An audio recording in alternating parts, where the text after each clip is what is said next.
I believe very strongly that at some time in the late 2000s, the most interesting job in America might well have been Nicolas Cage's Louisiana estate agent. It's hard to imagine at the time of writing that in the mid-2000s, Nicolas Cage was enormous. He'd won an Oscar, he'd been nominated for a second Academy Award. He made huge, brash action movies and small, bizarre art house movies. He was larger than life on screen in ways that might not have been seen before. He was the bastard, brain-damaged heir apparent to Jack Nicholson. Watching him might lead you to believe that Stanislavski was a pussy and that Chekhov was for cowards. Nick Cage was brilliant and awful and inspired, often at the same time, and it didn't matter. He was never boring. He was believed to have been worth $125 million. Not for Nicolas Cage was spending your fortune wisely. Not for Nicolas Cage was making your money make money. Nick Cage was a spender. And Nick Cage was predestined by the mercurial god of the lovably insane to collide with the IRS. That was the nature of his transition at the crossroads. Here's a list of some of his acquisitions. A first edition Superman comic, a shrunken pygmy's head, a real-life pet octopus that cost exactly as much as a first edition Superman comic, a dinosaur skull that cost Cage something in the region of $250,000, which Cage had to give back on account of the fact that it was stolen. I don't know if Nicolas Cage ever got a refund. And then there were the properties. Seems like Nicolas Cage never made a movie in a country where he didn't buy a property. He bought a couple of castles in Europe, a chunk of space in Rhode Island, as well as an entire island in the Bahamas to the tune of $3 million. In 2009, Nicolas Cage made the movie Bad Lieutenant, Port of Call, New Orleans, in New Orleans, and went crazy buying property. No one really knows how much property Nicolas Cage bought in New Orleans, but there are a couple of purchases that are a matter of public record. Nick Cage bought our mother a perpetual help in the Garden District, address 2523 Prytania Street, a mansion built in the Greek Revival architectural style that was also once the headquarters for the occupying Union Army in the American Civil War, and a retirement home for ancient Catholic priests. The author of Interview with the Vampire used to own the place but never actually lived there. Nick Cage bought the LaLaurie Mansion, the most haunted building in all of New Orleans, address 1140 Royale Street. You can see the attraction of the LaLaurie Mansion for the man who made Wild at Heart, Red Rock West, Vampire's Kiss, Kiss of Death, Drive Angry, the awful remake of The Wicker Man, and 2 Ghost Rider movies. Delphine LaLaurie, who back in the 19th century gave the mansion its name, was an evil, twisted sister. Exactly the sort of person Cage may well have played in the as-yet unmade movie version of her life if Cage had been born a woman. But don't rule it out. It may yet happen. Madame Delphine LaLaurie was a socialite. She threw perfect dinner parties. She lived in a house on the corner of Royale and Hospital Street in the heart of the city's famous French Quarter. She kept slaves. She kept them in her basement. They served no obvious practical function. They'd been bought and kept for LaLaurie's own perverted amusement. Delphine LaLaurie chained her slaves to the wall and forced them to stand at crippling angles. Everybody agrees on at least this much. She almost certainly did worse things to her slaves, the litany of atrocities varying according to the teller.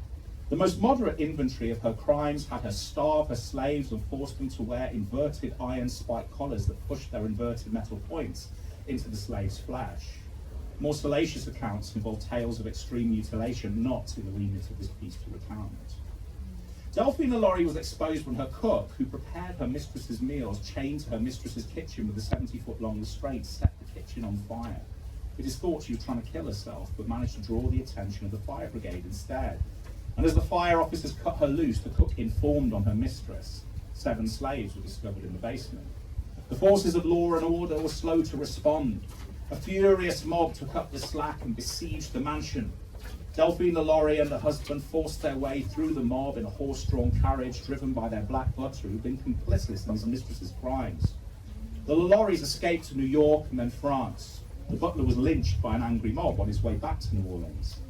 It was said that Delphine LaLaurie was killed by a wild boar on a hunting expedition in the French countryside. That's probably just a myth. She probably died free, rich, and unrepentant. Now, I'm not saying that Nicolas Cage bought the LaLaurie mansion purely out of a fascination with a 200-year-old glamorous, racist American sadist.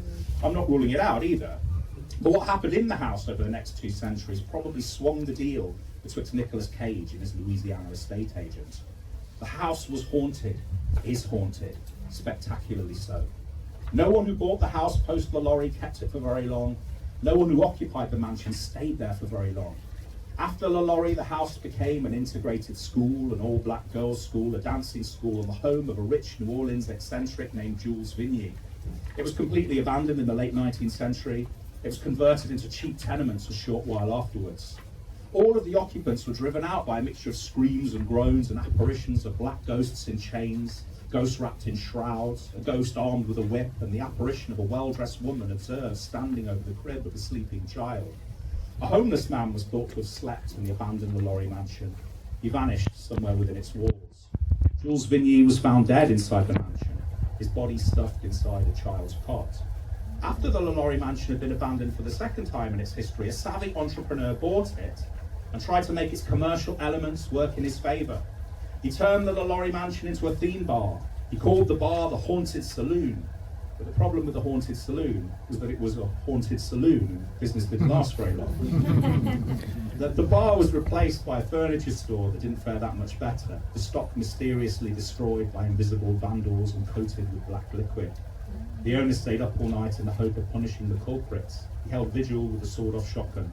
It didn't make a difference. He sold up sometime after. In the 1990s, human remains were found beneath the mansion's floorboards. Sometime in the late 2000s, Nicolas Cage bought the place.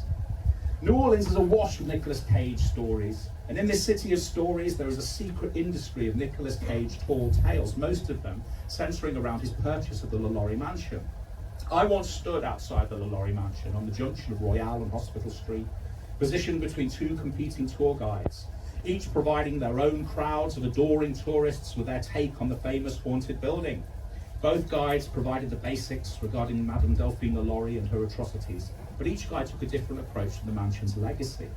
The first guide took umbrage with the casting of the actress Kathy Bates, who played a version of LaLaurie in the third season of the television series American Horror Story. The guide seemed to have an issue with the fact that the real LaLaurie was conventionally beautiful, and that the casting of Kathy Bates was, in her opinion, somewhat unorthodox. The other tour guide riffed on Nicolas Cage, introduced Cage as the Ghost Rider himself. He talked of how Cage and his family's stay in the mansion could be measured in days. Cage was